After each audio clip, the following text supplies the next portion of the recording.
반갑습니다.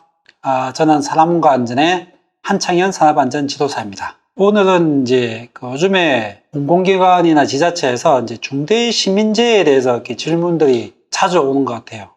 그만큼 이제 좀 관심이 많이 모아진 것 같고, 아마 작년까지는 이제 중대재해처벌법이 이제 처음으로 통과되면서 거의 중대산업재해 어떤 체계 구축이나 이런 데 관심이 많았다가 올해부터는 이제 점점 중대시민재해에 대해서 질문이 많은 거 봐가지고는 지자체나 공공기관에서 그만큼 고민도 많다는 뜻이겠죠. 그래서 제가 오늘은 좀 특별히 시간을 내가지고 특히 지자체하고 공공기관을 대상으로 해서 중대시민재해를 어떻게 예방하고 관련된 안전보건관리 체계를 어떻게 구축해야 될지 그런 거에 대해서 좀 설명하는 시간을 갖도록 하겠습니다.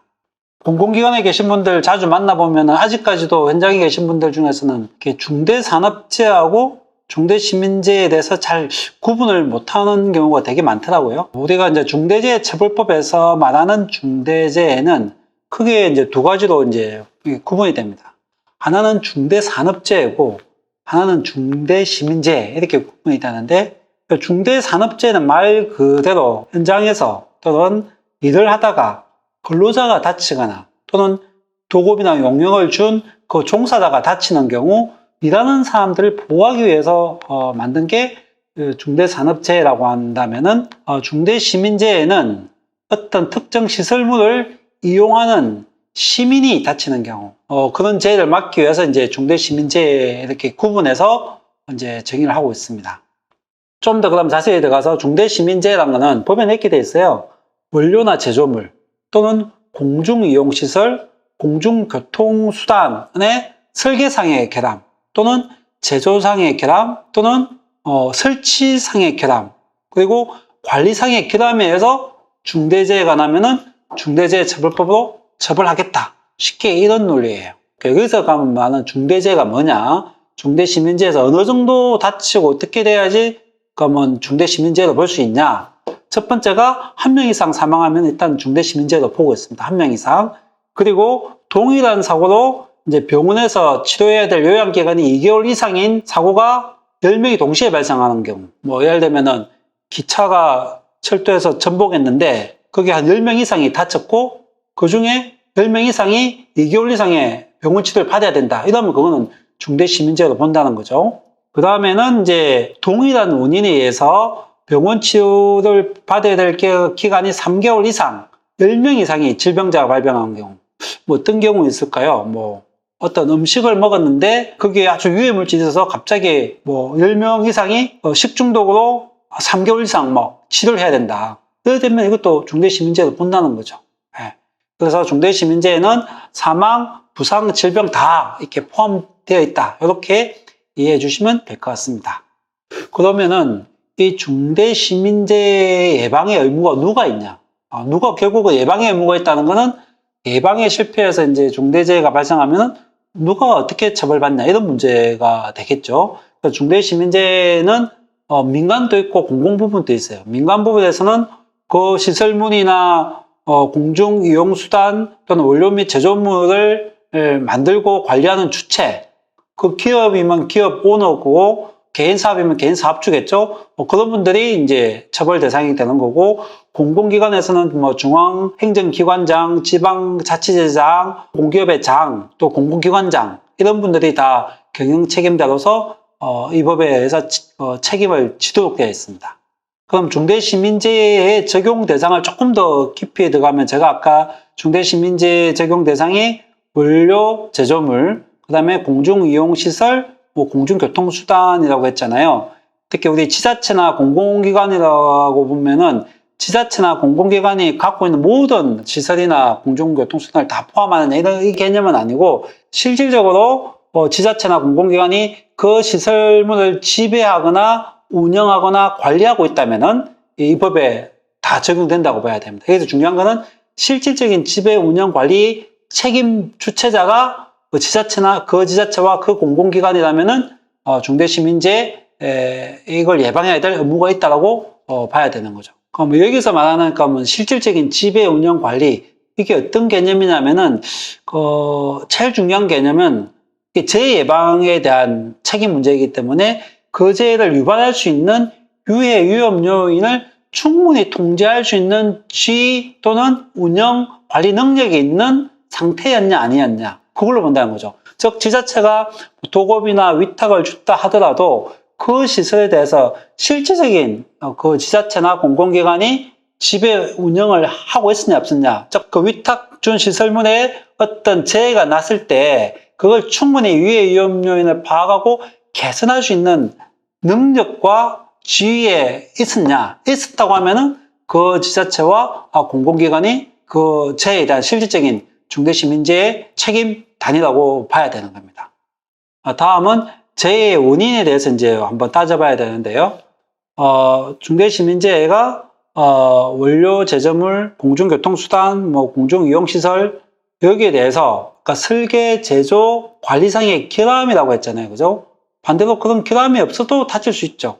어떤 경우에요? 이용자가 잘못 이용해서, 이용자가 자기가 실수해서 그렇게 다친다면은 비록 공중이용시설 이용하던 중에 재해라도 중대시민재해로 보지 않겠다는 뜻도 되는 거죠. 즉 어떤 결함이 있어야 되는 거죠. 설계, 제조, 설치 또는 관리상의 결함이 있어서 중대시민재해가 나면은 그걸 관리하고 있는 관리 주체인 지자체와 공공기관이 그 중대시민재해 처벌법상 처벌받는 거고, 사고의 원인의 핵심이 어떤 이런 결함에 있는 게 아니고 이용자가 잘못해서 자기가 막 잘못 이용해서 또는 실수해서 다치는 경우는 중대시민재해 대상이 안 된다, 이렇게 이해하시면 이제 될 것 같습니다.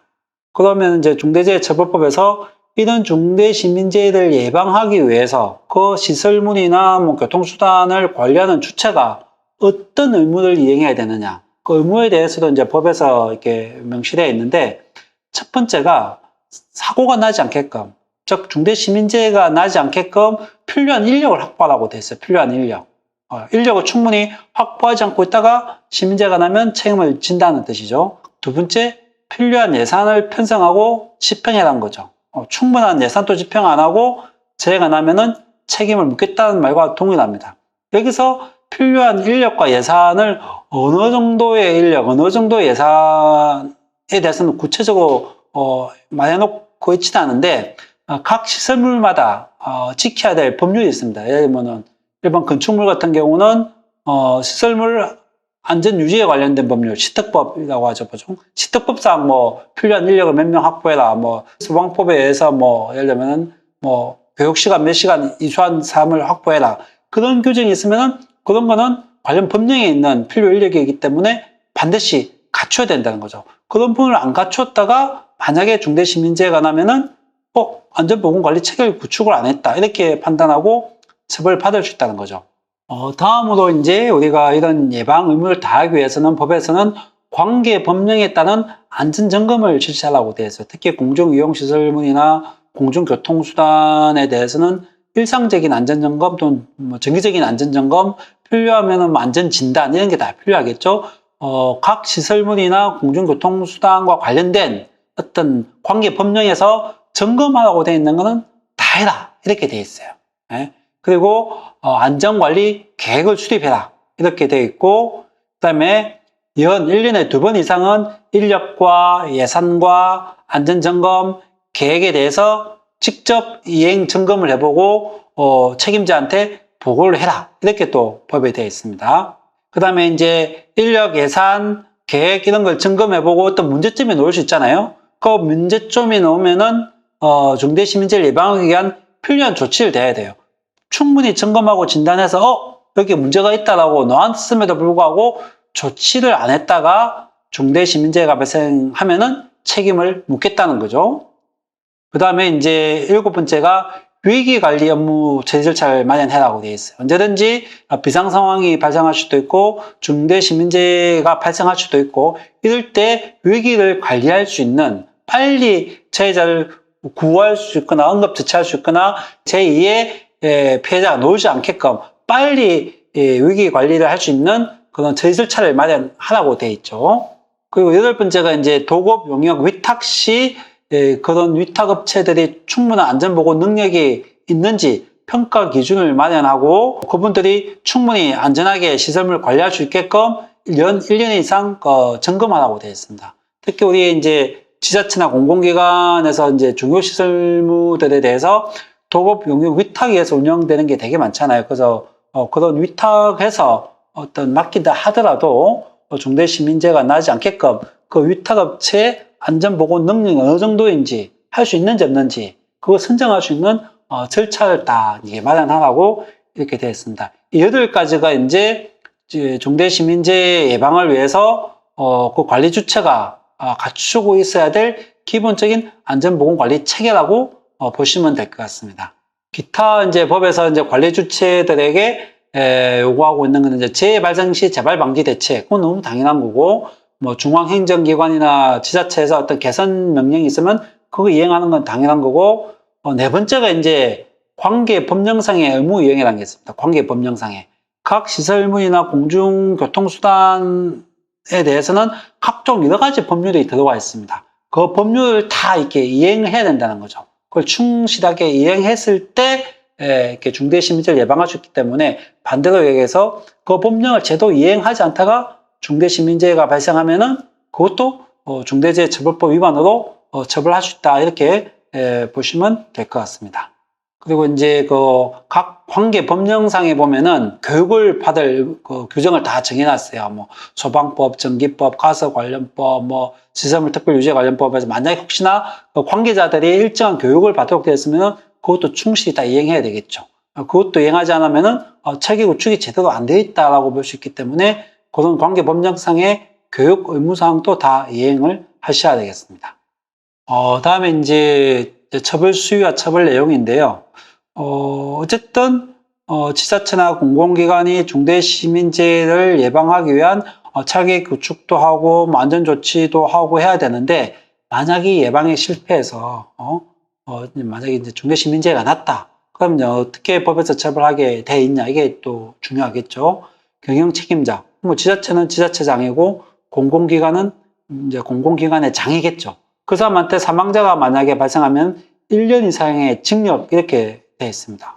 그리고 또 10억 원 이상의 벌금을 내게 되어 있고 그 해당 기관에 대해서도 양벌 규정에서 50억 이하의 벌금을 내게 되어 있습니다. 그리고 또 부상자, 질병자가 아까 제가 설명했죠. 발병한 경우에도 7년 이하의 징역 또는 1억 이하의 벌금 이렇게 아주 중첩법은 이게 처벌이 사망시는 일단 1년 이상의 구속이기 때문에 지자체장, 공공기관장이 1년 동안 구속된다는 거는 이게 보통 문제가 아니잖아요. 그죠? 그 기관 자체가 안 굴러갈 수 있는 심각한 문제가 발생하기 때문에 그래서 이 중대시민재해 예방이 정말 이렇게 골치 아프고 좀 중요한 문제일 수밖에 없는 거죠. 그리고 중대시민재해에 대해서는 뭐 중대산업재해도 마찬가지지만은 대부분의 이제 지자체 공공기관의 중요한 업무들이 요즘은 거의 다 외주화가 돼 있잖아요. 도급 용역 위탁으로 외주화되어 있다 보니까 실질적으로 외주화된 곳에서 중대시민재해가 발생할 수밖에 없죠. 왜냐하면은 이게 직영으로 관리하는 것보다 외주하면 뭐 효율적일 수는 있는데 당연히 업체들이 안전보건 능력이 취약하다 보면은 언제든지 잘못 관리해서 중대시민재해가 발생할 수 있죠. 그래서 이제 위탁을 했던 뭐 도급을 줬던 동일하게 지자체가 운영한 것과 동일하게 안전보건 업무를 이제 중대시민재해에서는 부과하고 있다는 거 그거 명심하시고 그리고 이제 도급 명령을 줬다 하더라도 도급 명령을 준 그 시설, 장비, 장소에 대해서 실질적으로 지자체 공공기관이 지배, 운영, 관리하고 있다면은 그 책임은 지자체 공공기관이 중대시민재해 처벌을 받는다라고 이렇게 법에 되어 있어요. 그래서 중요한 거는 실질적인 지배, 운영, 관리를 누가 했냐가 중요한 거지. 우리 이제 도급 용역 위탁 주소니까 뭐 이제 저 업체에서 알아서 하면 돼. 이런 문제가 아니란 거죠. 사실상 중첩법이 있기 전까지만 해도 뭐 도급 용역 업체에서 이렇게 잘못해서 사고 나면 거의 다 중앙행정기관이나 지자체가 이렇게 처벌받을 일이 거의 없었는데 이 법에 의해서 도급 용역 주더라도 그 도급 용역을 준 그 시설이나 장소, 장비까지 있죠. 장비. 그 장비, 예를 들면 뭐 청소 차량이 만약에 지자체에서 제공했다면은 그 차량에 어떤 결함, 문제, 이런 거에서 청소하시는 분이 사망사고 났다. 그럼 그 차량을 잘못 관리한 책임으로서, 지자체까지, 책임 문제가 충분히 따올 수 있다. 이 말이죠. 이런 점이 또 중대시민재해에서 제일 어려운 어렵고 관리하기 힘든 포인트라고 보시면 될 것 같습니다. 다음은 이제 이 파트가 좀 중요한데요. 지자체나 공공기관에서는 그러면 중대시민재해 적용 대상 시설이 뭐냐? 어디까지 적용되냐? 이게 지금 지자체가 1차적으로 판단해야 될 거죠.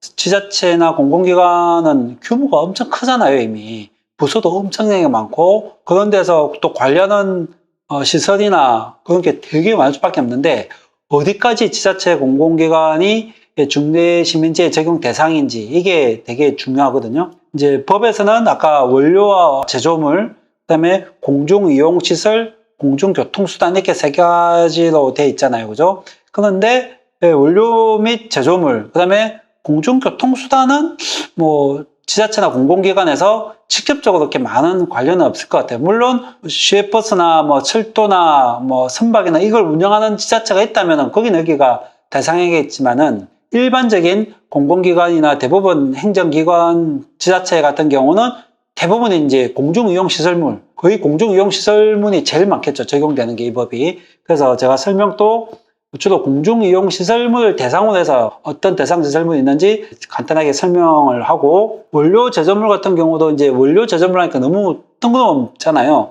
그래서 모든 제조물을 말하는 게 아니고 특히 시민이나 이용자한테 정말 유의하다고 판단한 거에 대해서 이제 중처법에서 원료 및 제조물을 이렇게 정해놓은 게 있어요. 시행령에서. 거기 보면은 뭐 고압가스, 예를 들면 농약, 마약류, 비료. 비료는 조금 관련이 있을 수 있죠. 그 지방에 있는 지자체 같은 경우는 지자체에서 뭐 비료를 제공해 줄 수도 있고 지원해 줄 수도 있고, 농협 같은 경우도 제공 사업들, 판매 사업들 많이 하잖아요. 그죠? 관련이 있을 것 같고. 그다음에 화학 제품, 그다음에 화학 물질 관련들. 근데 지자체에서 직접 화학 제품, 화학 물질을 그렇게 취급하는 공공기관은 이게 또 큰 문제겠지만은 일반 행정을 하는 기관에서는 그렇게 큰 문제는 아닌 것 같고, 그다음에 식품위생법상 식품, 그다음에 식품 첨가물, 요거는 공공기관 지자체에서 딱 생각해 보면은 식당 있잖아요, 식당. 위탁에서 운영되는 구내식당. 거기에서 제공하는 음식물, 식품, 다 식품이니까 아마 요거는 이제 충분히 관련이 될 수가 있을 것 같고요. 그 다음에 약사법에 의한 뭐 의약품, 원자력 안전법, 뭐 의료기기 쪽은 요즘 지자체에서도 왜 병원 같은 거 있잖아요. 공공기관에서 운영하는 병원.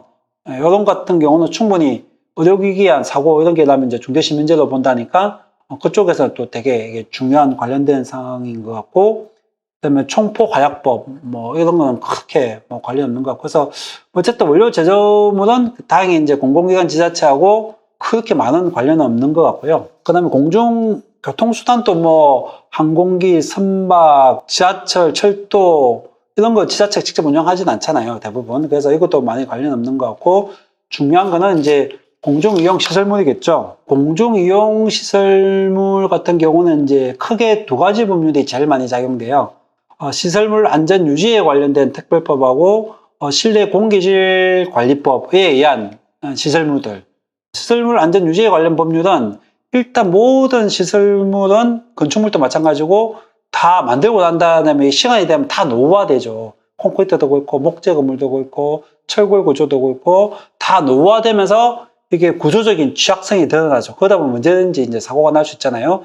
그걸 방지하기 위해서 시설물 특별안전관리법에서는 각 시설물에 대해서 주기적으로 정기점검, 정밀진단, 뭐 긴급점검 이런 걸 하도록 법에 돼 있어요. 그게 이제 시특법상의 1, 2종 도로교량, 그다음 3종 교량, 뭐 철도교량, 뭐 폭개구조물 이런 게 다 해당이 될 거고, 그다음에 터널도 당연히 이제 큰 구조물이니까 터널도 다 대부분 1, 2, 3종 다 터널이 포함이 되고, 그다음에 철도 터널도 다 여기 포함이 되고요. 여기에서 이제 중대시민재해가 발생하면은 처벌하겠다는 거죠. 그다음에 이제 옹벽, 절개사면에 이제 비가 와서 이렇게 무너지면 우리가 그 무너지는 걸 방지하기 위해서 보통 옹벽을 쌓잖아요, 그죠? 그러면 규모가 있는 1, 2종 옹벽, 그다음에 절개사면, 철토사면 이제 산을 깎아서 만든 부분, 그 비탈지가 있는 부분 있죠, 그죠? 그쪽은 언제든지 누리나 폭우 뭐 무너질 우려가 있으니까. 그다음에 이제 뭐 상수도, 그다음에 공공하수 처리시설, 그 다음에 뭐 지자체나 공공기관이 관리하는 하구뚝, 방조제, 제방, 보호 이런 하천시설도 다 포함되고, 제일 많이 포함되는 게 이제 건축물 중에는 고속철도, 도시철도, 역시설 같은 경우도 포함된다고 되어 있고, 규모가 있는 16층 이상, 연면적 3만 제곱미터 이상의 건축물, 그럼 지자체 청사나 이렇게 큰 건물들은 다 여기 포함될 가능성이 있죠. 그래서 대형 건축물은 다 포함되고, 그다음에 일종 건축물 중에서도 연면적 5천 제곱미터 이상인 문화집회시설, 지자체가 관리하는 문화집회시설도 되게 많죠, 그죠? 뭐 야외 노천극장도 뭐 그런 것도 있을 수도 있고, 그다음에 종교시설, 판매시설, 운수 여객시설, 의료시설, 노유자시설. 노유자란 말은 뭐 노약자나 아동 장애를 위한 그런 기타 시설이겠죠. 그 다음에 뭐 수련시설, 운동시설, 숙박시설, 이런 지자체에서 시민들한테 제공하는 이런 시설들 중에서 5,000m 이상이면 또 중대시민지의 다 대상시설물로 보고 있습니다.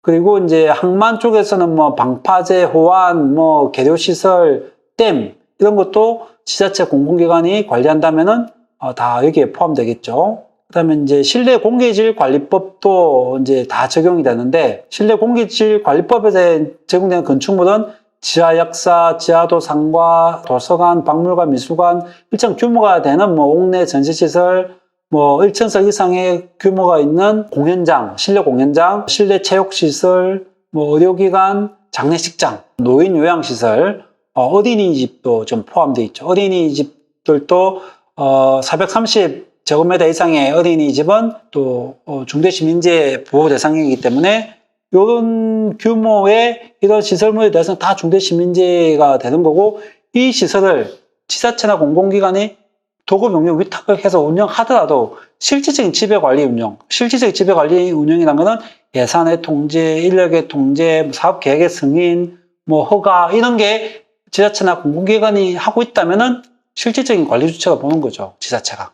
그러면 어린이집 원장님은, 국공립 어린이집 원장님은 총사자, 보육교사를 중대재해 방지하기 위한 중대산업재해도 방지해야 되지만은 영유아 아이들이 이용자잖아요. 그걸 이용하는 영유아 아이들도 있을 수도 있고, 학부모들이 또 출입하다 이용자일 수도 있죠. 그죠? 근데 어쨌든 주된 이용자는 그 영유아 아이들이 통학 차량 중에 사고 나거나 이러면은, 이것도 옛날 같으면은 원장님 선에서 처벌로 끝나겠지만은, 이 국공립 어린이집도 실질적인 지배 운영 관리가 지자체에서 관리왔다면은 지자체까지도 책임이 갈 수 있다. 뭐 이렇게 보시면 될 것 같습니다.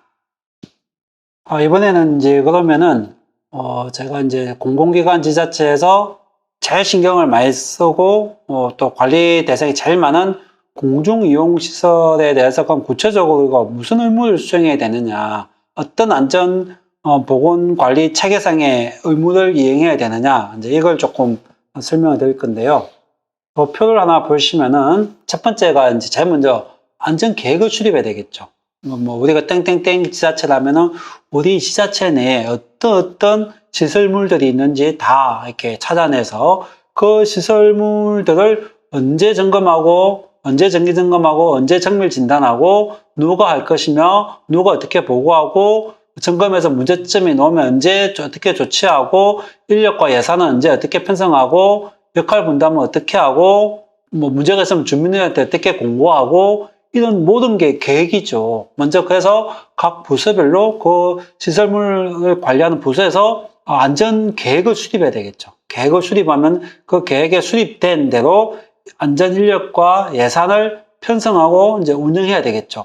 편성 운영하고 집행하면서 이제 실제 제일 중요한 활동은 안전 점검이죠. 안전 점검하고, 안전 점검했는데 문제가 있어. 뭔가 너무 시설이 노후화돼서 저렇게 방치했다가는 붕괴가 되거나 전도가 되거나 뭐 누수가 발생하거나 뭐 감전 위험이 있거나 이러면은 당연히 보수 보강을 해야 되겠죠. 보수 보강을 하고 보수 보강한 걸 상부에 보호하고, 상부는 이게 제대로 보수 보강이 됐는지도 이행 점검을 하고, 이런 관리 체계가 중대시민재해를 예방하는 중심 체계란 거죠. 그래서 옛날에도 뭐 어차피 각 부서에서 시설물 관리 부서에서 이 기본적인 이런 계획은 있을 건데, 이게 이제는 전체적으로 총괄적으로 지자체 장한테 중요한 사항이 보고가 될 수 있게끔. 예를 들어서 이제 뭐 교량이 이제 심각하게 지금 노후화가 많이 진행됐고 언제든지 붕괴될 위험이 있고 이런 중요 사항은 옛날 같으면 그 부서에서 이렇게 처리하고 끝낼 문제인데 이제는 그렇게 하면 안 된다는 거죠. 경영 책임자한테 즉각 그 중요 사항은 보고하고 경영 책임자가 필요한 조치를 할 수 있게끔 이런 시스템을 갖추어야 된다 이런 말이죠.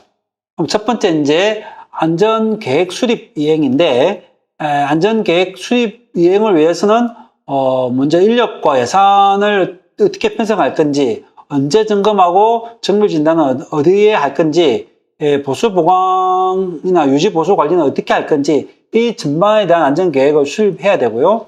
그 다음에 이제 필요한 인력을 확보하고 필요한 예산 편성해야 되는데 인력 확보 예산 편성이 각 시설물별로 법의 각 관계 법령에 의해서 이런 인력을 확보해야 된다, 이런 교육시간을 확보해야 된다, 이런 관리 비용을 편성해야 된다. 관계 법령에 있는 건 이미 지자체나 공공기관 다 했을 거예요. 그런데 그 법령은 중대시민재해를 예방하기 위한 법령이 아니거든요.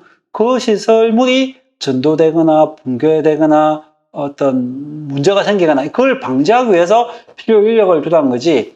근데 중대시민재해는 훨씬 더 넓은 개념이거든요. 특히 이 관리상의 결함, 좀 이따 제가 설명하겠지만은 관리상의 결함까지 들어와 있기 때문에 뭐 주민들의 신고되면 신고도 대응해야 되고 계획 짤 사람도 필요하고 점검 기간에 바뀌는 걸 다시 뭐 공고할 사람도 필요하고 훨씬 더 중대시민재해를 예방할 인력이 많이 필요한 거죠.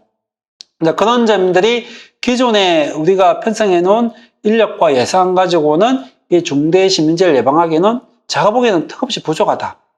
그래서 중대시민재해에 맞게끔 충분히 인력과 예산을 보강해야 되고 안전점검 및 유지관리도 기존에서는 각 시설물별로 법령에 따라서 해당 전문기관에 맡겼지만은 그것도 많이 문제가 있죠. 거기에서 만약에 부실점검에서 어떤 문제가 생기면 책임은 즉 관리상의 결함에 의해서 지자체 장이나 공공기관 장이 져야 되기 때문에 그 점검이 제대로 이루어지고 있는지 없는지 그걸 다시 점검해야 될 필요성이 있다는 거죠.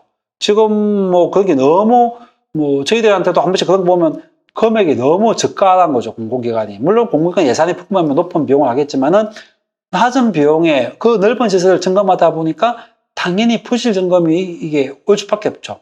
그럼 이런 걸 예방하기 위한 인력 예산도 또 별도로 선임해야 된다는 거죠. 그리고 법에서 또 안전관리 계획 점검에 대해서 반기에 1회 이상 점검하도록 되어 있죠. 이런 거에 대한 또 인력 예산이 또 필요하겠죠. 그래서 제일 중요한 건 결국은 안전보건 인력 예산을 어떻게 확보할 것인가. 근데 지자체라는 게 다 법령에 의해서 예산과 인력이 편성되기 때문에 이게 제일 어려운 문제인 것 같아요. 진짜 인력과 예산만 많으면은 얼마든지 다 관리할 수 있겠지만은 한정된 어떤 지자체 인력과 예산으로 어떻게 효율적으로 이 많은 시설물을 관리할 건지 이게 아마 제가 보기에도 공공기관이나 지자체의 가장 큰 고민이 아닐까 그런 생각을 하고요. 이제 시설물 안전 유지에 관련된 법률에서 이제 여러 가지 점검이 제일 많거든요. 시특법이 적용되는 게. 그래서 1종, 2종 시설물이냐, 3종 시설물이냐, 또 시설물의 상태, A급이냐, B급이냐, C급이냐 따라서 정기점검, 정밀점검 다 하게 돼 있는데, 이런 걸 옛날 같으면 그 부서에서만 관리했겠지만은, 만약에 D등급이다.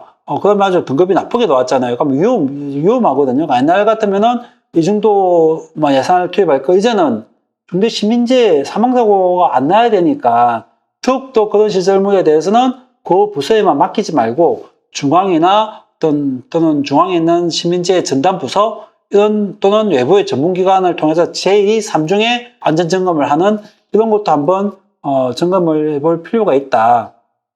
그리고 이제 이런 점검이나 정밀진단기관에서 어떤 이게 좀 위험한 게 보인다. 다시 보수공사해야 된다. 이런 게 놓으면은 옛날처럼 예산이 없다고 해서 이렇게 공사를 미뤘다가 만약 그 시기에 중대시민재해가 나면은 그게 별로 사유가 되지가 않거든요. 그러면은 정말 시급하고 긴급한 보수 보강이 필요한 것부터 빨리 예산을 집행할 수 있게끔 그런 예산 편성 집행 시스템도 돼야 되겠죠. 근데 그것도 공공기관 지자체가 쉽지가 않죠. 지자체 같은 경우도 지자체 의회에서도 예산이 통과해야 되고, 뭐, 긴급 예산도 다, 법령이나, 규정에 의해서 움직이기 때문에, 그래서 정말 이런 게 위기적으로 지금 우리나라의 어떤 그런 제도적 시스템이, 다가갈지 모르겠지만, 일단 법의 취지에서는 정말 중대하게 긴급하게 보수 보강이 필요하다고 이런 진단기관에서 의견 놓으면은 어떤 예산보다도 여기에 바로 투입해서 조치가 될 수 있는 체계를 갖춰야 되겠죠. 다음에 이제 중대시민재해와 관련해서 이제 지자체 공공기관이 해야 될 게 시민재해 관리 의무 사항이라는 게 있습니다. 첫 번째가 이제 위해 위험 요인을 확인하고 점검하도록 되어 있어요. 위해 위험 요인을 확인하고 점검. 여기서 말하는 위해 위험 요인의 확인 점검은 우리가 시설물의 어떤 관리 유지 보수에서의 점검의 범위보다 훨씬 더 넓다고 봐야 돼요. 시설물 점검은 주로 시설물의 노후화에 의한 붕괴, 전도 그런 걸 주로 관리하기 위해서 점검하는 거잖아요. 그런데 시설물에 어떤 하자가 없어도 즉 관리상의 결함에 의해서도 사망사고가 날 수 있다는 거죠. 얼마든지 관리상이 관리를 잘못해서. 이제 그런 것까지는 이 시설물 점검 정밀진단기관에서 해주지 않는단 말이죠. 그러면은 그런 거에 대해서는 미리 그 시설물에 대해서 위해 위험 요인을 확인해야 된다는 거죠. 거기에 이제 중대산업재해에서는 공장이나 건설 현장에 대해서 일상적으로 이제 위해 위험 확인 이런 게 많이 시스템이 도입되어 있는데 중대시민재해 분야에서는 시설물 하면 그냥 뭐 기관의 점검, 진단, 위탁 이것밖에 생각을 못 하고 있기 때문에 지금 중대시민재해 예방을 위한 법률에서는 그 중간보다 훨씬 폭넓은 즉 관리상의 결함까지도 예방하라고 되어 있기 때문에 이제는 그 미리 예측해서 어떤 경우에 관리상의 결함에 의해서 사고가 날 수 있는지 그것까지 예측하고 점검하고 대비를 해야 된다는 거죠. 그러니까 위해 위험 요인을 발견했을 때는 즉시 개선하도록 되어 있어요. 즉 주민의 신고가 들어갔거나 주민이 여기 우리 지자체가 관리하는 뭐 산이 무너질 것 같아요. 옹벽이 무너질 것 같아요. 하수가 넘쳐서 침수될 것 같아요. 이런 시민 제보가 들어오면은 거기에 대해서 필요한 개선 조치를 해야 된다는 거죠. 그냥 제보를 받고 가만히 지고 있다가 갑자기 사망사고 나면은 결국은 필요한 조치를 안 한 걸로 보기 때문에 그것도 이제 지자체 책임이 될 수 있다는 거죠. 그럼 이런 시민 제보나 이런 걸 어떻게 조치할 건지 그것도 이제 시스템에 이제 갖춰져야 되는 거죠. 이것도 우리가 지금 많이 경험이 부족한 거고 그다음에 중대시민재해 발생 시 대응 보통 지자체에서 제일 많이 헷갈리는 게 재난안전하고 중대시민재해하고 약간 헷갈리는 것 같아요.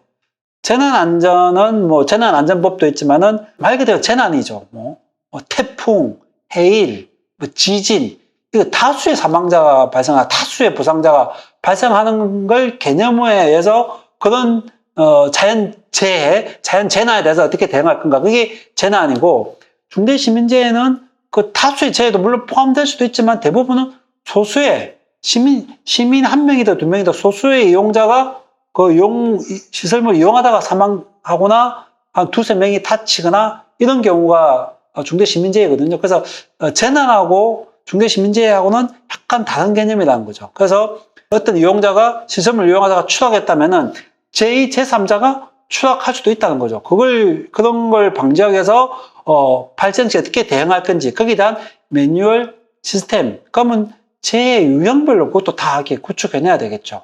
그런 것도 필요하고 각 시설물별로 대피훈련. 이 대피훈련도 하면은 대부분 재난해서 화재에 대한 대피훈련은 소방법에 의해서 이제 대부분 공공기관들이 매뉴얼도 있고 있는데 중대시민재해는 화재만 있는 게 아니죠. 뭐 행사 중에 갑자기 관객들이 몰리는 경우 지자체 행사나 축제 행사나 이럴 때 그럴 때 어떻게 대피훈련할 건지 이런 대피훈련도 미리 해내야 된다는 거죠. 그런 것도 지금 법에서는 요구하고 있는 거죠. 그리고 이제 도급 용역 위탁시 안전보건 확보인데 앞서 제가 설명했듯이 대부분 공공기관 지자체의 어떤 뭐 기본 업무들이 거의 뭐 공공기관 효율화 그런 차원에서 많이 외주화되다 보니까 도급 용역 위탁 업무가 진행되는데 여기에서도 법에서는 이제 도급 용역을 줄 때 안전보건 관리 능력이 있는 업체를 줄 수 있게끔 그런 절차가 있냐 없냐 그런 걸 갖추도록 요구하고 있고 거기에서 이제 보는 게 이제 업체를 평가하기 위해서는 그 업체가 안전 조직이나 인력 배치 현황도 봐야 되고 그 업체가 안전계획을 수립하고 있는지도 봐야 되고, 자체적인 안전관리 규정 매뉴얼을 갖고 있는지도 봐야 되고, 그 업체 관계자들이 그 충분한 교육과 훈련을 받았는지도 봐야 되고, 그 업체가 관리하고 있는 시설물에서 어떤 사고 이력, 이런 거 종합적으로 판단해서 그 업체가 안전보건 능력을 관리할 능력이 있는지 없는지, 그런 업체를 이제 선정해라고 이제 되어 있고요.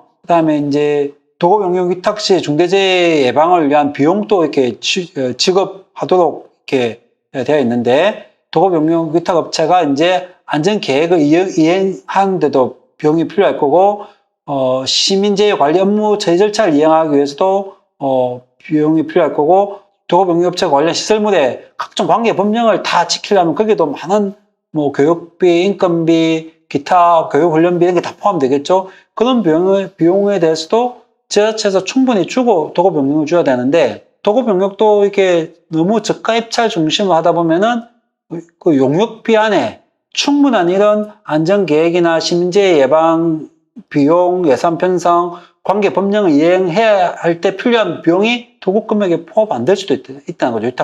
위탁 금액에. 그러면은 당연히 그 업체가 제대로 안전보건 비용이 없으니까 부실하게 안전관리하다가 시민재해가 발생하면은 이제 따진다는 거죠. 지자체 공공기관이 충분한 그런 비용을 지원했는지 안 했는지, 이런 것도 이제 향후 약간 이제 중심적으로 봐야 될 포인트겠죠.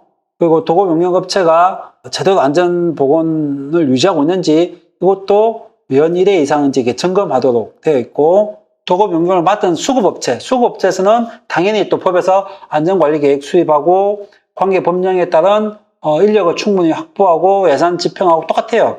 안전점검하고 유지관리하고 이상이 있으면 이행 점검하고 조치하고, 그 수급받은 업체도 해야 되고, 그 도급 용역을 준 관리 주체들도 그 업체가 그걸 제대로 하는지 관리 감독을 해야 될 이제 필요성이 생긴 거죠.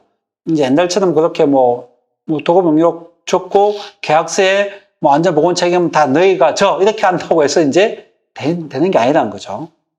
다음은 이제 공중이용시설에 대해서 이제 법에서 보면 관련된 안전보건 관계 법령을 이행하라고 되어 있잖아요.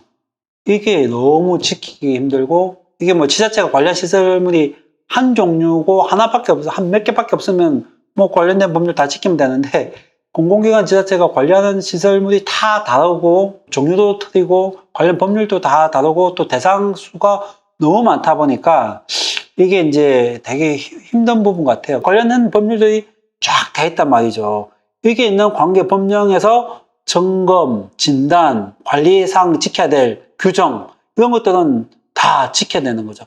이런 규정을 지키지 못해서 만약에 중대시민재해가 나면은 아무리 책이 구축돼서도 제대로 예방을 못했다 해서 중대재해처벌법 대상이 될 수 있기 때문에, 이 많은 관계 법령을 얼마나 어떻게 이제 우리는 효율적으로 체계적으로 관리할 건지가 아마 지자체하고 공공기관은 아마 조금 머리를 싸매는 그런 문제들이지 않을까 생각이 들고요. 제가 지금까지는 이제 중대시민재해 예방에 관련된 어떤 지자체 공공기관이 지켜야 될 법률적인 부분을 제가 좀 해석했다면은, 그럼 실제적으로 어떤 중대시민재해가 아직 하면 여러분 그림이 잘 안 떠오시죠, 그죠? 중대시민재해 어떤 게 지자체 공공기관에서 발생할 수 있을까 해서 제가 한번, 앞으로 계속 사례가 나올 거예요. 벌써 한 2호까지 나왔는데 내가 좀 이따 설명하겠지만은, 계속 나오겠지만은 제가 몇 가지 사례 한번 제시해 볼게요. 이제 원료 제조물 파트에서는 딱 생각나는 게, 만약에 지자체 행사에서 만약에 우리가 음식물 제조해서 제공한다. 예를 들면 떡볶이, 100인분, 시식회 이런 거 지자체 행사 할 수도 있잖아요. 거기 떡볶이 잘못 먹다가 식중독으로 만약에 3개월 이상 10명이 치료받아야 될 문제가 발생하면, 이런 것도 예를 들어서 이제 중대시민재해가 될 수도 있는 거죠. 그 다음에 지자체 공공기관 내에 있는 급식시설, 식당, 이런 데 위탁 줬지만은, 위탁 줬어도 장소, 시설, 장비를 우리가 실질적으로 집에 운영 관리했다면은 그것도 우리가 책임이기 때문에 급식시설에서 어떤 위생사고 이런 것도 다 포함되고, 아까 화약, 폭죽 이런 것도 포함된다고 했잖아요. 그죠? 그 다음에 지자체에서 만약에 축제 행사 때 불꽃놀이 이런 거 팡팡 터지잖아요. 이런 거 잘못하다가 옆에 시민들이 폭발로 인해서 어떤 뭐 사고가 났을 때 이런 것도 다음 이제 중대시민재해가 될 수도 있겠구나 이런 생각도 한번 해보고요. 그 다음에 원료 제조물 중에서 지자체가 제공하는 판매하는 생수 같은 것도 있죠. 제주도 같은 경우 삼다수 같은 경우는 제주도 공공기관에서 이게 제조 판매하고 있거든요. 그런 것도 그러면은 삼다수물이 잘못돼서 이렇게 식중독 사고, 위생 사고가 나면 이것도 이제 중대시민재해가 될 수도 있을 수 있고, 그 다음에 아까 제가 농약 이런 것도 했잖아요. 농약, 살균제, 화학물질. 그러면 이제 우리가 산림청은 당연히 방제 작업할 거고, 지자체에서도 지방 같은 경우는 방역 소독제 엄청 많이 하잖아요. 그러면 독성 이렇게 살균제, 소독제 많이 쓸 수 있는데 이걸로 인해서 어떤 시민들의 어떤 중독 사고 이런 게 나도 이제 중대시민재해가 될 수도 있고, 그리고 이제 지자체가 운영하는 병원의 의약품이나 의료기기한 사고, 이것도 아까 포함된다고 했으니까 지자체에서 운영하는 병원이 있다면은 이것도 이제 되게 이제 많이 신경을 써야 되겠죠. 그 다음에 이제 공중이용시설 중에서는 당연히 이제 교량, 다리 이런 게 이제 붕괴 사고들, 뭐 요즘 많이 나고 있죠. 철도 교량, 하천 교량 이런 것들 다 먼저 붕괴가 나면 설계 제조상의 결함이 있으면은 당연히 중대시민재해로 봐야 되는 거죠. 설계 제조를 특정 건설회사가 했다 하더라도 부실 점검, 부실 진단에 의해서 이게 만약에 붕괴가 됐다. 그걸 관리하는 관리 주체가 관리한 동안에 그게 발생하면은 업체를 우리가 잘못 관리했기 때문에 이제 그러게 되면 이건 또 관리상의 결함에 의한 중대시민재해도 볼 수 있고, 오송 지하차도 참수처럼 폭우 시에 이제 터널 자체에는 제조나 설계상의 결함이 없지만은 폭우가 오고 제방이 무너지고 하면은 물이 지하차도에 들어가지 않게끔 교통을 차단해야 되는데 차단 시기를 잘못 놓쳐서 침수사고가 나서 사망사고가 났다. 이런 경우도 이제 중대시민재해가 당연히 되는 거고, 폭우로 인해 이제 제방이 무너져서 주민이 침수사고가 났다. 이런 경우도 이제 당연히 그 제방 관리 주체가 지자체 공공기관이 있다면은 또 중대시민재해로 볼 수 있고, 옹벽의 붕괴, 절개지의 붕괴 이런 것도 얼마든지 예상해 볼 수 있는 중대시민재해로 볼 수 있겠죠. 그리고 상하수도 파손해서 막 물이 철철 넘치는데 하필 거기에 바람이 불어서 전선까지 떨어져서 시민이 가다가 갑자기 감전사고 됐어. 그럼 우리가 지자체에서 빨리 이게 상하수도 물 범람하는 걸 빨리 막지 못했다면은 그 감전사고의 책임도 또한 지자체한테 물을 수 있는 이런 또 문제점이 또 발생할 수가 있죠. 그 다음에 이제 지자체에서 관리하는 여러 가지 시설물이나 지자체 공공기관 청사, 예를 들어서 외벽 공사를 하다가 거기에 외벽 마감 자재가 갑자기 떨어져서 하필 그렇게 또 낙하물 방지막이 설치가 안 돼 있어서 시민이 맞아서 충돌해서 사망재해가 나면은 그것도 물론 그 공사업체도 처벌받지만은 이 시설물 관리 주체인 그 지자체도 처벌받을 수 있는 이런 것도 있을 수 있고, 그 지자체가 운영하는 야외 문화 집회 시설, 행사, 축제에서 발생한 압사 사고도 잘못하면 이제는 관리상의 결함으로 볼 수 있는 그런 위험성도 충분히 지금 이렇게 있을 수 있고요. 그 지자체가 관리하는 체육시설, 예를 들면은 수영장이라 하더라도 그 수영장 매뉴얼상에 영유아가 수영할 때는 반드시 코치나 안전요원이 배치되어 있어야 된다. 이렇게 규정이 되어 있음에도 불구하고 영유아 아이가 혼자 수영하다가 익사사고 발생하면은 그것도 관리상의 결함이 될 수 있죠. 그때 어떤 안전요원이나 코치가 배치가 안 돼서 그 사망사고가 났다면은 이건 수영장의 어떤 하자나 제조상의 결함이 아니지만은 매뉴얼이나 절차, 시스템에 그렇게 하도록 되어 있는데 그걸 우리가 못 지켰다면은 다 관리상의 결함으로 또 볼 수도 있겠죠. 예를 들어서 이제 또 우리 공영 주차장 다 지자체가 관리하잖아요. 공영 주차장도 큰 데 가면 2, 3층까지 돼 있고, 주차 잘못해서 어떤 미숙자가 백 운전을 했는데 하필 가이드나 외벽이 너무 부실하게 돼 있어서 차량이 밖으로 떨어져서 사망사고가 나면은 물론 운전자의 과실이 있다 하더라도 제조나 설치상에 하자가 있었다면은 그런 것도 어떤 지자체 책임이 될 수가 있겠죠. 그다음에 지자체가 운영하는 다양한 숙박시설, 지자체에서 관광 레저 관련된 숙박시설도 많이 운영하죠. 산림청에서도 많이 운영하고 있고, 그런 데서 이제 뭐, 난방용품을 과다 사용해서 어떤 불이 나서 사고가 나면은 그런 경우에도 뭔가 누전 차단해야 되는 게 제대로 돼 있어야 되는데 그 차단 장치가 만약에 제대로 작동 안 했다면은 그런 것도 다 관리상의 결함으로 볼 수 있겠죠. 그 다음에 지하 역사에서 화재가 났는데 대피 통로에 대피로가 제대로 확보가 안 돼 있다. 통로에 적재물이 있었다. 이러면 거기에 따른 질식사고가 났다.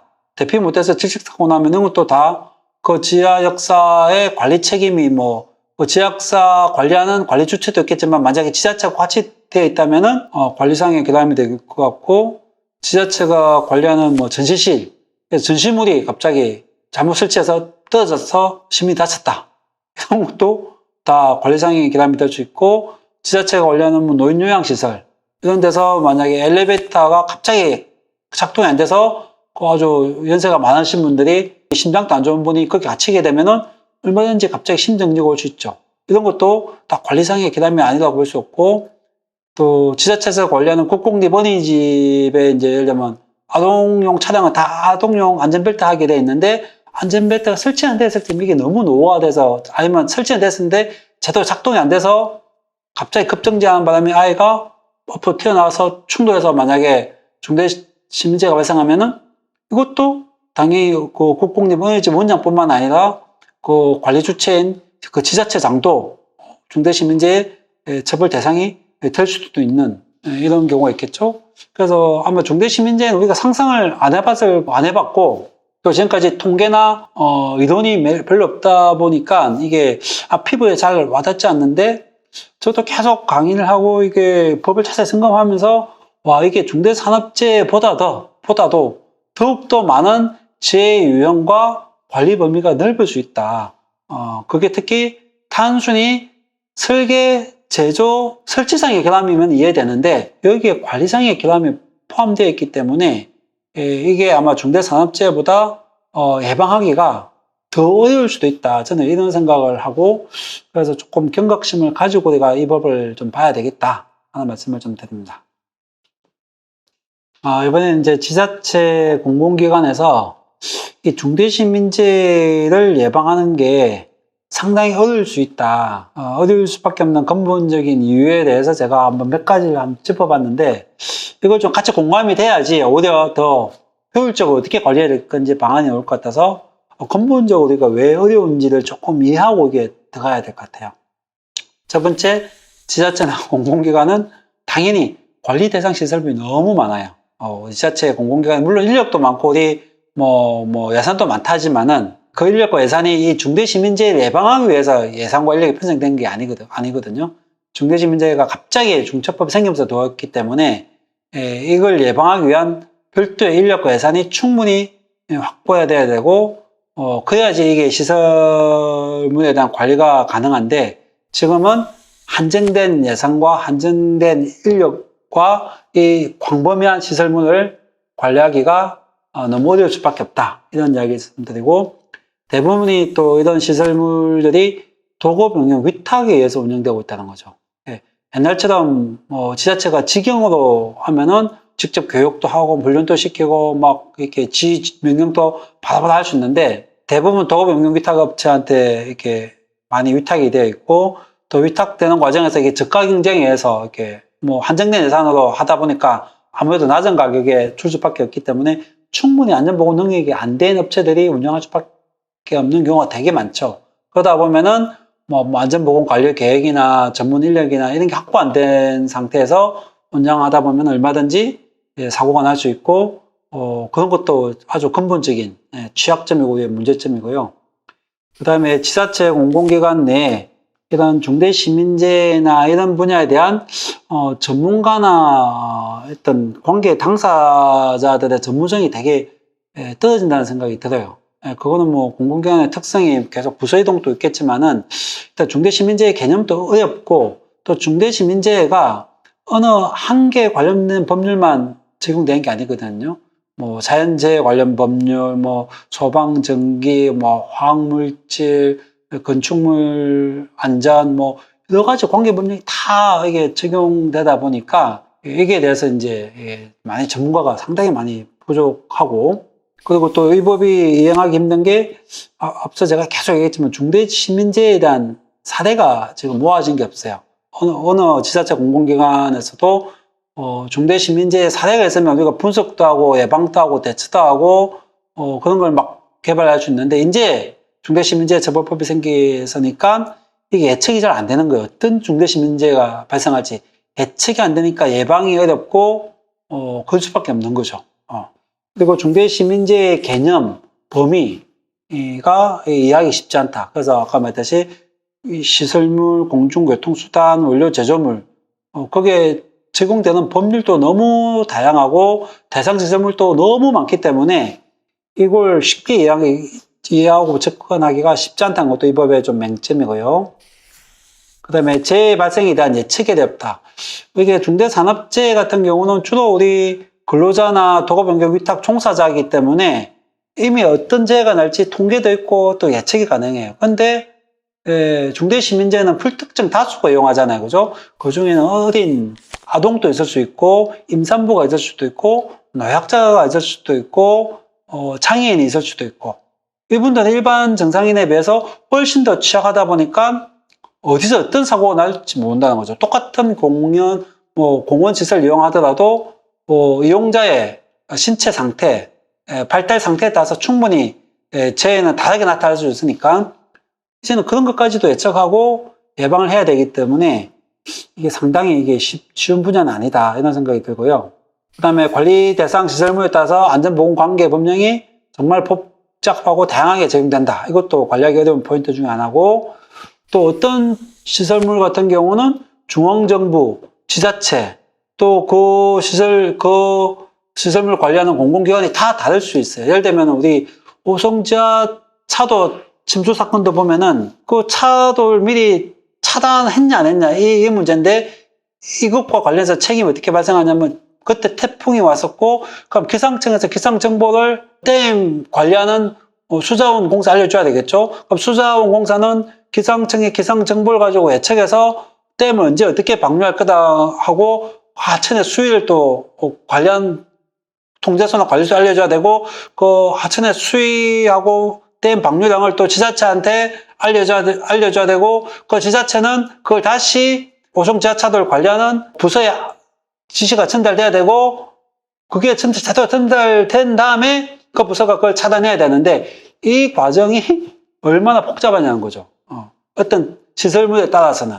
이런 게 중앙정부, 지자체, 가서 전기, 수도, 댐, 하천, 이런 거 다 얽혀서 관리 책임이 있을 수 있기 때문에, 그래서 예방이 일반 사업장처럼 사업주가 딱 책임지는 이런 게 아니기 때문에 훨씬 더 복잡고 어려울 수가 있다. 이런 걸 좀 이해해 주시고, 그 다음에는 이제 중대시민재해 예방을 위해서 함께 좀 고민해 봐야 될 문제 제가 2가지 정도 드릴 건데, 첫 번째는 이제 공중이용시설 같은 경우는 제조, 설계, 설치상의 결함, 이거 눈에 보이기 때문에 우리가 좀 신경 쓰고 하면 되는데, 이제 글이 한 개 더 붙죠. 관리상의 결함. 관리상의 결함에 의해서 중대시민재해가 나도 처벌받는다고 되어 있는데, 그럼 이 관리상의 결함, 관리 범위가 어디까지냐가 너무 어려운 거예요.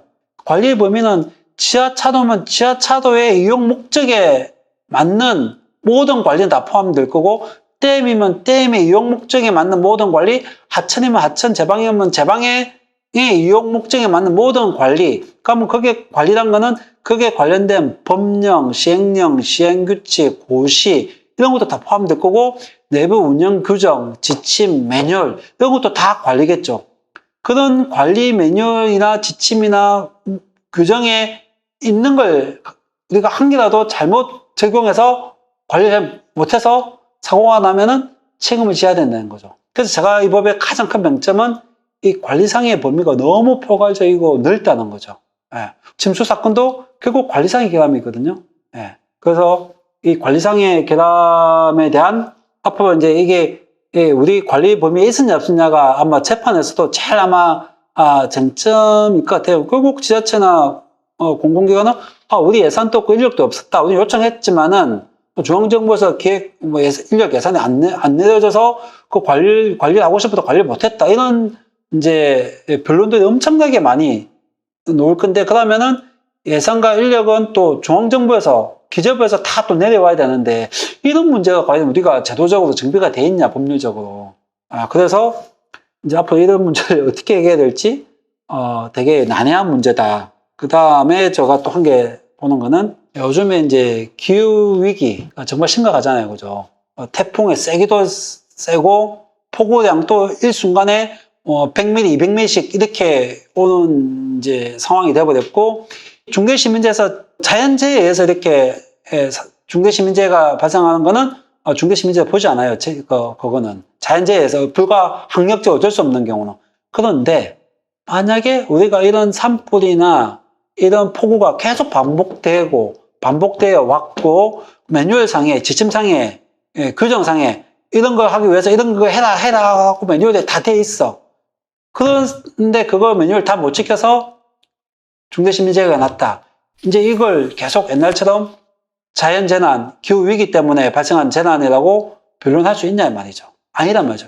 기후위기에 의해서 발생한 재해가 이제는 결국 인재로 바뀔 가능성이 많다는 거죠. 충분히 예측됐고 충분히 거기에 대한 매뉴얼 지침이 내려왔는데 안 지켰어.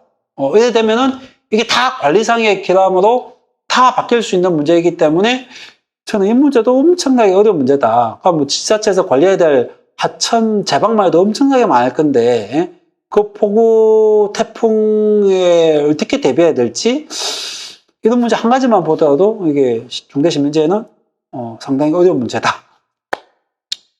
그러면 도대체 지자체 공공기관이 뭘 어떻게 해야 될 건가? 이런 문제가 남죠. 결국 제일 어려운 문제인데, 물론 이제 이것도 이제 계속 이제 우리가 시간이 가면서 뭔가 효율적인 방안이 나오겠지만은, 제가 지금까지 법을 보고 이해하고 생각한 것 중에서 몇 가지 좀 제언을 좀 드리고자 합니다.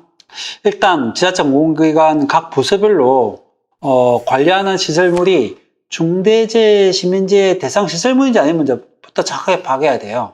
워낙 지자체 공공기관이 관리하는 시설물이 많기 때문에 그게 중대시민재해 대상물인지 아닌지, 중처법 시행령에 각종 무슨 법령에 쫙 자세히 되어 있기 때문에 그걸 다 아는 사람 아무도 없어요. 그래서 각 관련 부서에서 그걸 꼼꼼히 잘 찾아서 확인해 봐야 되고, 여기에 대한 질문도 엄청나게 많아요. 우리 이 시설물이 되냐 안 되냐. 저도 다 아는 건 아니기 때문에 하나하나 잘 따져보고 그걸 먼저 파악이 돼야 되겠죠. 파악이 안 되면 관리가 안 되기 때문에, 그래서 중대시민재해 대상 시설 문제 파악하고, 두 번째는 우리가 분명히 한정된 인력과 예산이라고 했잖아요. 그러면은 이걸 효율적으로 써야 될 거 아니에요. 효율적으로 쓰려면 결국은 정말 중대시민재해가 발생할 수 있는 곳, 어떤 예상되는 지점, 그 지점에 필요한 인력과 예산이 집중돼야 된다는 거죠. 그러면 똑같이 시설물이라도 중대시민재해가 많이 발생할 수 있는 고위험, 고유의 요인이 있는 곳에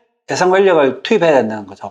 예를 들면은 뭐 제방이라든지 지하차도라든지 아주 대형 건축물이라든지 많은 시민이나 고객이 이용하는 시설물이라든지 우선 큰 위험이 날 수 있는 그런 것부터 먼저 점검하고 진단하고 이런데 예산이 더 집중될 수 있게끔 그렇게 효율적으로 좀 관리를 해야 될 것 같다라는 생각이 들고, 그리고 이제 중대산업재해에서는 중대산업재해 예방하기 위한 가장 어떤 기본적인 어떤 안전보건 활동 중에 위험성 평가라는 게 있거든요.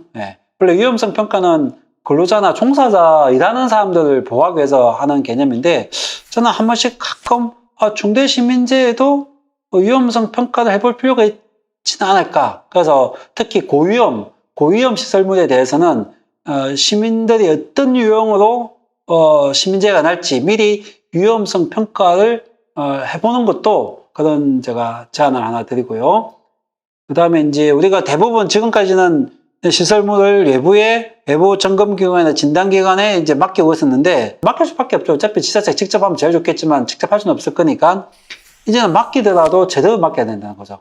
이분들이 제대로 점검하고 있고 제대로 진단하고 있는 건지, 이제 거기에 대해서도 충분한 예산은 또 좀 훨씬 더 높여줘야 되고, 그래서 불실 점검과 진단이 안 되게끔, 그리고 진단 점검이 와서 뭔가 조치를 해야 된다라고 놓으면은 그런 중요한 부분에 대해서는 바로 경영책임자한테 보고하고 바로 긴급히 조치할 수 있는 그런 시스템과 체계를 갖춰야 된다.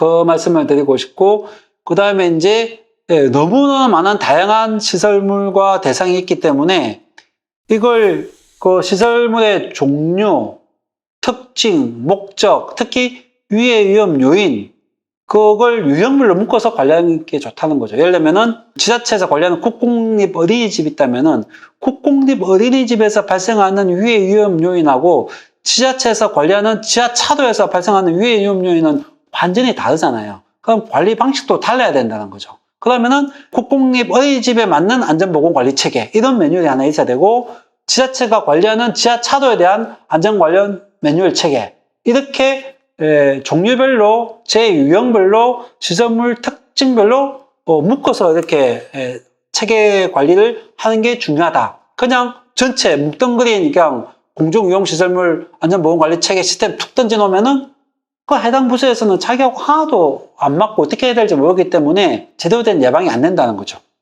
그 다음에는 중대산업재하고 중대시민재하고 관리 체계가 구분돼야 된다는 거죠. 아직도 이게 막 헷갈려가지고 어떤 지자체가 보면은 중대산업재 관리하는 부서에서 한 파트, 한 꼭지에 그냥 중대시민재 한 개 뚝 넣어놨어요. 전혀 그렇지 않거든요. 중대산업재는 제가 앞서 이야기했듯이 노무를 제공하는 사람들, 특히 근로를 제공하는 근로자를 보호하는 게 핵심이에요. 근로자와 도급영유위탁 종사자들 보호하기 위한 법률이고, 시민이 공중유용시설을 이용하다가 재해를 당한 건 완전 다른 개념이고, 재 유형도 완전 다르기 때문에 관련 부서도 저는 별개로 운영돼야 된다고 봐야 돼요. 그래서 중대산업재해 전담부서가 있다면은 중대시민재해 전담부서가 있어야 되겠죠. 특히 지자체 공공기관처럼 시민재해 예방해야 될 범위가 넓기 때문에 개별 사업장이면 자기 사업장에 중대시민재해 대상시설 하나밖에 없다면은 중대산업재해 부서에서 해도 뭐 상관없겠지만은 지자체 공공기관 정도 되면은 중대산업재해 전담팀이 있다면 중대시민재해 전담팀이 있고, 각 전담팀에서 각 부서에 중대시민재해 예방 개별적인 매뉴얼, 지침 이런 걸 내려줘야지 이게 뭔가 효율적인 관리가 될 수 있다. 그런 말씀을 좀 드리고, 대부분 공공기관에서 운영하는 청소 및 주민 대민 사업들이 대부분 도급영유위탁 운영되기 때문에, 도급영유위탁에서는 산업안전보건법에 그리고 중대재해처벌법에서 도급인의 의무에 대해서 엄청나게 많이 부과해놓고 종사자 보호하기 위해서 잘 돼 있죠. 근데 중대시민재해는 도급인에 대해서, 도급영유위탁에 대해서 제대로 관리하라고 돼 있는데 그 관련 세부 법령이 없죠. 즉 중대산업재해는 그 모법이 산업안전보건법이 있기 때문에 산업안전보건법에 도급인의 의무에 있어서 이걸 잘 지키면은 도급영유위탁을 어느 정도 예방할 수 있는데, 중대시민재해는 어떤 모법이란 게 없죠. 그냥 도급영유위탁을 잘 관리해야 되기 때문에, 그래서 제가 판단한 거는 중대산업재해에서 도급인이 해야 될 의무, 거기에서 여러 가지 좋은 제도가 있거든요.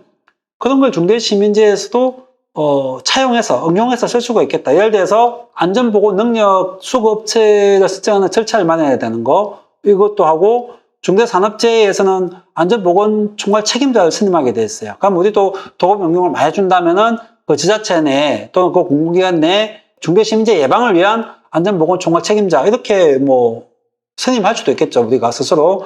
그 다음에 도급용역 위탁업체끼리 다 불러서 같이 안전보건 협의회 회의를 하는 협의체도 운영해 볼 수도 있고, 그러니까 위험성 평가도 해볼 수도 있고, 그리고 도급용역 업체에 대한 교육훈련도 실시해 줄 수도 있고, 도급용역 업체한테 안전 점검에 대한 장비 지원, 대부분 유관 점검으로만 할 수 있으니까, 비파괴 검사든지 좀 정밀 점검할 수 있는 점검 도구들도 지원해 주거나 대여해 줄 수도 있고, 그리고 지자체 공공기관이 도급용역위탁업체와 함께 같이 위해 위험 시설을 점검하는 순회 점검이나 합동 점검도 한번 해볼 수가 있을 것 같고, 또 도급용역업체한테 안전보건 컨설팅도 지원해 줄 수도 있고, 또 도급용역업체가 잘 안전보건 관리를 잘 하면은 거기에 대한 교육, 훈련 지원 및 포상 이런 것도 해주는 것도 좋은 제도일 수 있다. 그래서 이런 것도 이미 중대산업재해 예방에 있는 좋은 제도도 중대시민재해 이제 끌어와서 우리도 한번 이렇게 써먹는 것도 되게 효율적일 수 있다는 생각을 하면서 오늘 전반적인 동영상 강의를 마치고, 어쨌든 이게 이미 이제 이후에 어떤 중대시민재해가 났잖아요. 그죠?